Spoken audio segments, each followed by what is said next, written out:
আৰু প্লিজ সকলোৱে ককাৰ বাবে প্ৰে কৰিব যাতে তেওঁৰ স্বাস্থ্যটো অতি সোনকালে ভাল হয়, যাতে তেওঁ সুস্থ হৈ উঠে।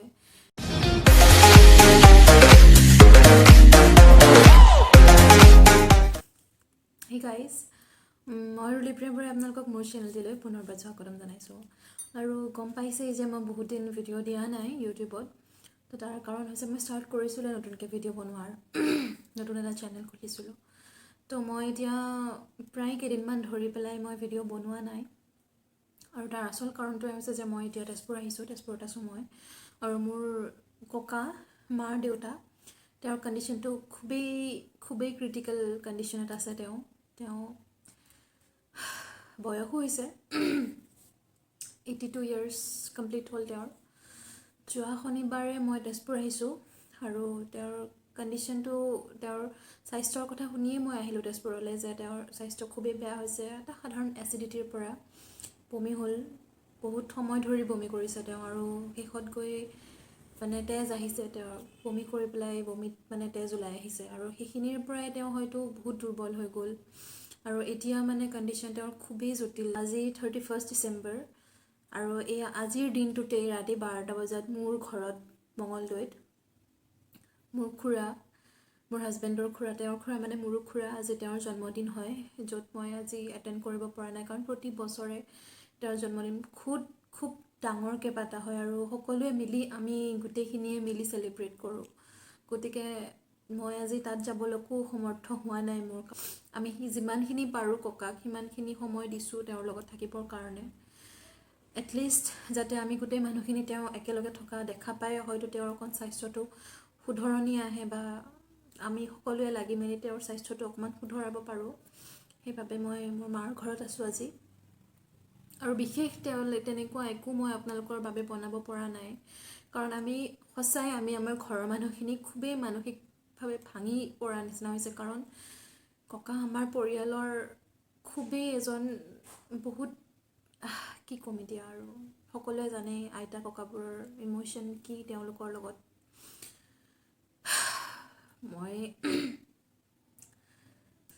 কিন্তু আজি 31 ডিচেম্বৰ বা 1 জানুৱাৰী হিচাপত আমাৰ কোনো ধৰণৰ একো এণ্টাৰটেইনমেণ্ট, আমাৰ কি দেখুৱাবলগীয়া একো বস্তুৱে নাই আপোনালোকক যে আজি আমি এইটো কৰিম, আমি সেইটো কৰিম। তেনেকুৱা ধৰণৰ আমি সকলো মানুহখিনিয়ে মানসিকভাৱে খুব ভাঙি পৰি আছোঁ। বেয়া লাগিছে মোৰ যে মই চেনেলটো নতুনকৈ আৰম্ভ কৰিছিলোঁ ভিডিঅ' দিম বুলি, নতুন বস্তু দেখুৱাম বুলি, কিন্তু সিমানখিনিলৈকে মই পৰা নাই, হোৱা নাই। তাৰ বাবে মোক ক্ষমা কৰিব। আৰু ইমান দিন মই ভিডিঅ' আপোনালোকক দেখুৱাব পৰা নাই, একো দিব পৰা নাই, তাৰ বাবেও মোক ক্ষমা কৰিব। মই আজি যিমানখিনি পাৰোঁ, আজি আমাৰতো তেনেকুৱা একো চেলিব্ৰেশ্যন নহয় আজি 31 বা 1 জানুৱাৰী হিচাপত, তেনেকুৱা আমাৰ একো নহয়গৈ। গতিকে মই যিমানখিনি পাৰোঁ আজিৰ এইখিনি সন্ধিয়াখিনি বা ৰাতিৰ যিখিনি কৰোঁ সেইখিনি মই আপোনালোকক দেখুৱাবলৈ চেষ্টা কৰিম। আৰু প্লিজ সকলোৱে ককাৰ বাবে প্ৰে কৰিব যাতে তেওঁৰ স্বাস্থ্যটো অতি সোনকালে ভাল হয়, যাতে তেওঁ সুস্থ হৈ উঠে। আৰু আমাৰ আজি সৰু সুৰা অলপমান আয়োজন কৰিছোঁ, তেনেকুৱা বিশেষ একোৱেই নাই বিশেষ, কাৰণ একেবাৰে মনেই নাই তাৰমানে। গতিকে তাৰ মাজতো অলপ সৰুকৈ সাধাৰণকৈ অকণমান দেউতাই যিহেতুকে আনিছে অলপমান কিবা কিবি হ'লেও, বা আমাৰ বাবে অলপমান হ'লেও যিহেতুকে গোটাইছে বস্তু, তাৰেই দেখাম আপোনালোকক কেনেকৈ কি কৰি আছোঁ আমি। এতিয়া আমি প্ৰথমতে, যিহেতু মই এতিয়া ঘৰত আছোঁ, তো আমাৰ বৌহঁতৰ ঘৰত, তাৰমানে মোৰ বৰ্তা বৰমা হয়, তেওঁলোক আমাৰ পৰিয়ালৰে হয়, তেওঁলোকৰ ঘৰত আজিৰ দিনটোত সকলোৱে বহি পেলাই আমি জুই ফুৱাওঁ। আজিৰ দিনটো আৰু মাঘৰ বিহু, গতিকে আমি প্ৰথমতে আপোনালোকক লৈ যাওঁ যে আমি সকলোৱে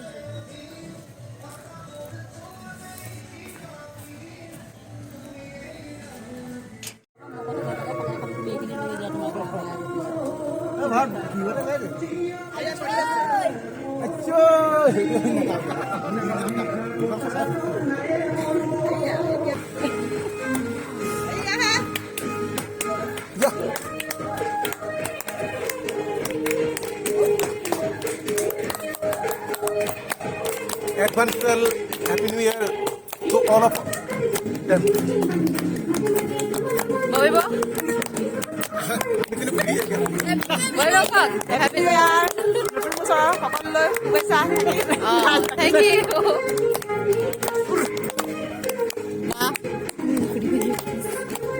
বছৰৰ শুভেচ্ছা সকলোলৈ জ্ঞাপন কৰিলোঁ। 2020 বহুত বেয়া আছিল গ'ল। 21 চনটো যাতে সকলোৰে বাবে মংগল হওক, শুভ হওক, সকলোলৈ শুভেচ্ছা থাকিল। আপুনিও কৈ দিয়ক। ময়ো কৈছোঁ নতুন বছৰৰ শুভেচ্ছা দিলোঁ। 2020টো বেয়া গ'ল, 21টো সকলোৰে ভাল আহিব।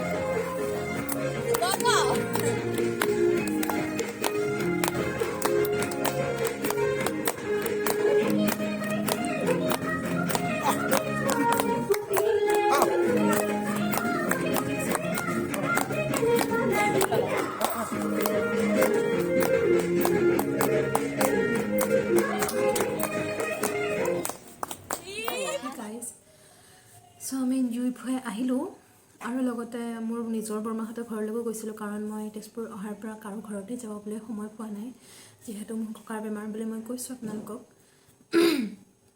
চ' এতিয়া সন্ধিয়া নহয়, প্ৰায় 8:30 বাজিছে আৰু মই সৰুকৈ এটা চিকেনৰ ডিছ বনাব ওলাইছোঁ।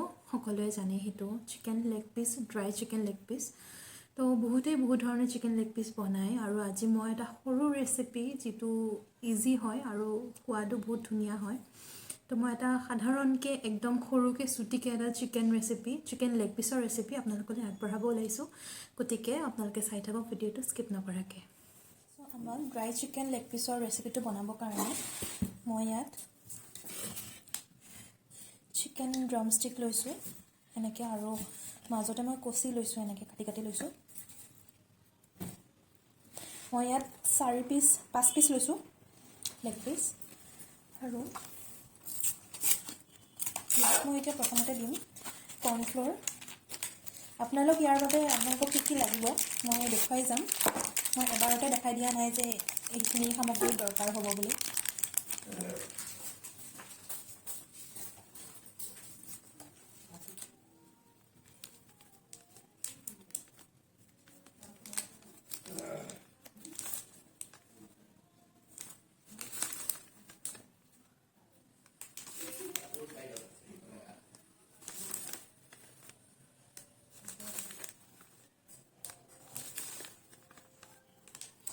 আপোনালোকে যিহেতুকে দেখা পাইছে মই ফুলকৈ পূৰা ভালকৈ 1 চামুচকৈ ল'ব পৰা নাই, গতিকে মোৰ হিচাপত মই 7 চামুচ কৰ্ণফ্ল'ৰ ল'লোঁ, কাৰণ যিহেতুকে মোৰ ড্ৰামষ্টিককেইটা বেছি আছে, 5টা আছে, গতিকে তাৰ জোখেৰে মই 7 চামুচ ল'লোঁ।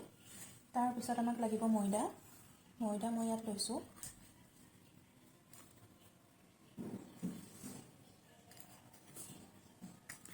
সমানে মই ময়দা লৈছোঁ।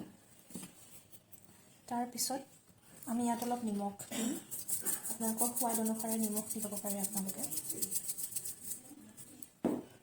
তাৰপিছত মই ইয়াত 2টা ডিম ভাঙিছোঁ, ডিম লৈছোঁ এয়া।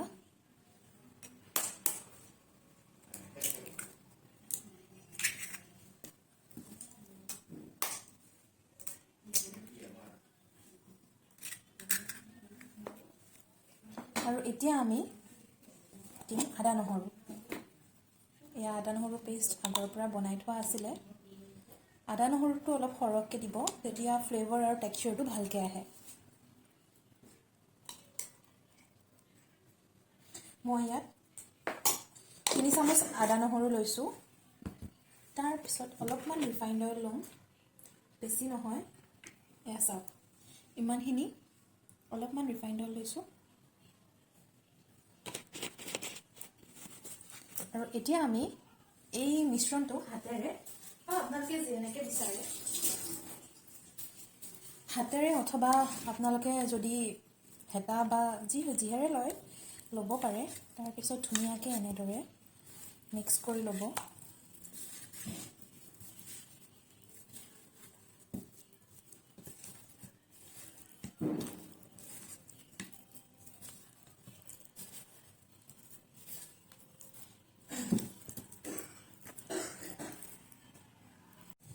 তাৰপিছত আপোনালোকে ইয়াত ৰেড চিলি দিব। মই ইয়াত 2 চামুচ দিছোঁ। ৰেড চিলিটো দিয়াৰ পিছত আকৌ ভালদৰে এইটো মেৰিনেট কৰিব।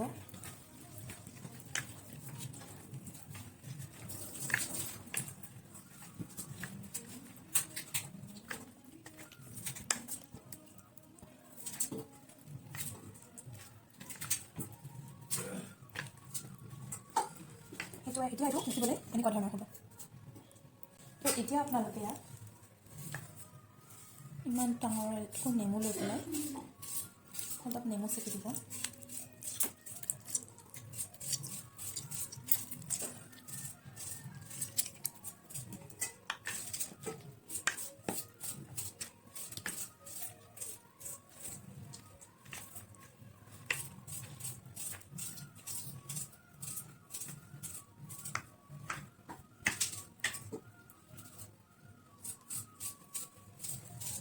আপোনালোকে এইটো মেৰিনেট কৰি অলপ সময় এনেকৈ থৈ দিব কমেও আধা ঘণ্টাৰ কাৰণে কাৰণ চিকেন পিচকেইটা যিহেতুকে ডাঙৰ হয় ড্ৰামষ্টিক হয় গতিকে মেৰিনেট হ'বলৈ আৰু অলপ সময় লাগিব ইয়াত গতিকে খুব বেছি আধা ঘণ্টাৰ কাৰণে এনেকৈ ৰাখি দিব আৰু এয়া মায়ে মটন কাৰী বনাইছে ইফালে আৰম্ভ কৰিছে আৰু মটন কাৰী বনোৱা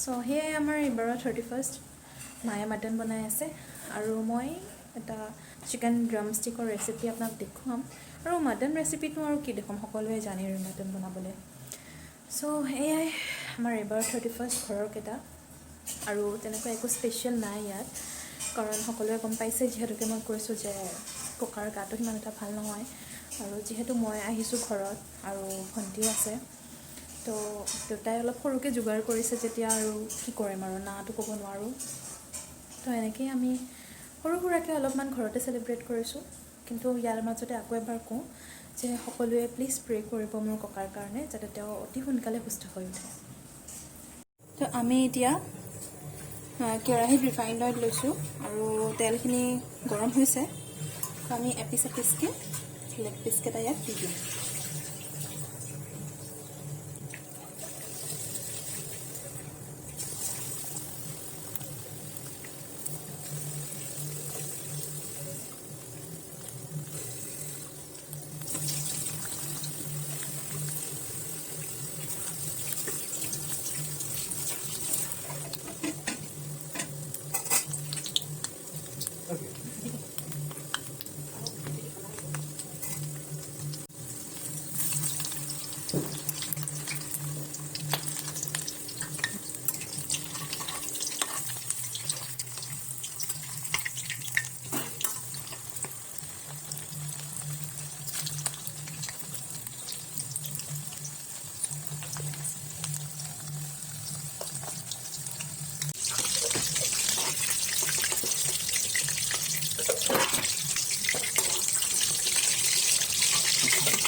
মই বৰ সঘনাই লৰাই আছোঁ কাৰণ বস্তুটো যাতে পিছফালৰ পৰা জ্বলি নাযায় আৰু দুইটা চাইডে খুব ভালকৈ যাতে সিজে সেইকাৰণে মই বাৰে বাৰে লৰাই আছোঁ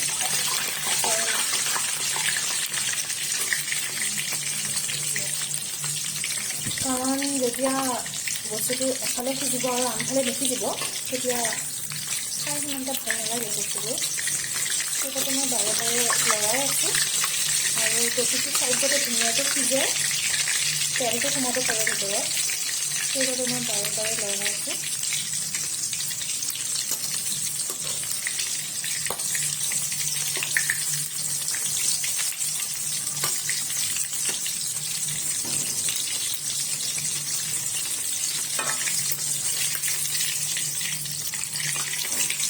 বনালে আপোনালোকে গম পাব যেতিয়া ইয়াৰ কালাৰটো ৰঙা হৈ আহিব ৰংটো তেতিয়া গম পাব যে সেইটো নমাব হৈছে বুলি